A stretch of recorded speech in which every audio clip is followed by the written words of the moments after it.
రేపు 2వ తారీఖున ప్రధానమంత్రి గారు అమరావతి పునఃప్రారంభం. ఈ కార్యక్రమం అదిరిపోయే విధంగా మీరందరూ కూడా రావాలని మీకు కూడా స్వాగతం పలుకుతున్నా. ఆ రోజు హైదరాబాద్లో నేను హైటెక్ సిటీ గురించి మాట్లాడి హైటెక్ సిటీ కట్టాం. అదే మరిగా ఐటీకి ప్రాధాన్యత ఇచ్చాం. ఈరోజు కాలం మారింది. ఇక్కడే క్వాంటమ్ వ్యాలీకి ఫౌండేషన్ వేస్తున్నాం. ఇండియాలో మొట్టమొదటిసారిగా ఒకప్పుడు హైటెక్ మాట్లాడితే ఐటీ మాట్లాడితే అర్థం కాలేదు. ఇప్పుడు క్వాంటమ్ కంప్యూటర్ మాట్లాడితే చాలా మంది అంటున్నారు అది ఏం చేస్తుందని. ఇప్పుడుండే కంప్యూటర్స్ కంటే 1000 రెట్లు ఫాస్టర్గా ఏది కావాలన్నా క్యాలిక్యులేషన్ చేసే శక్తి క్వాంటమ్ కంప్యూటర్కి ఉంటుంది.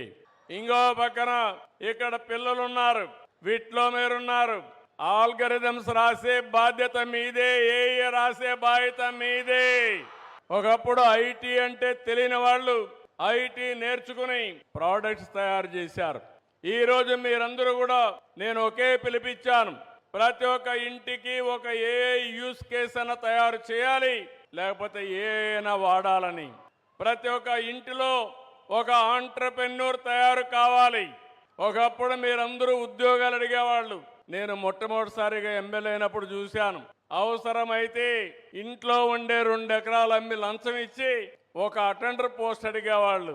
ఇప్పుడు ఎవ్వరు కూడా కలెక్టర్ పోస్ట్ వచ్చినా కలెక్టర్ కంటే ఐటీ బెటర్ అని అందరూ కూడా ఐటీ చేసి గ్లోబల్ సిటిజన్స్ అయ్యే పరిస్థితికి వస్తున్నారంటే అది తెలుగువాడి సత్తా అని మరొకసారి తెలియజేస్తున్నా.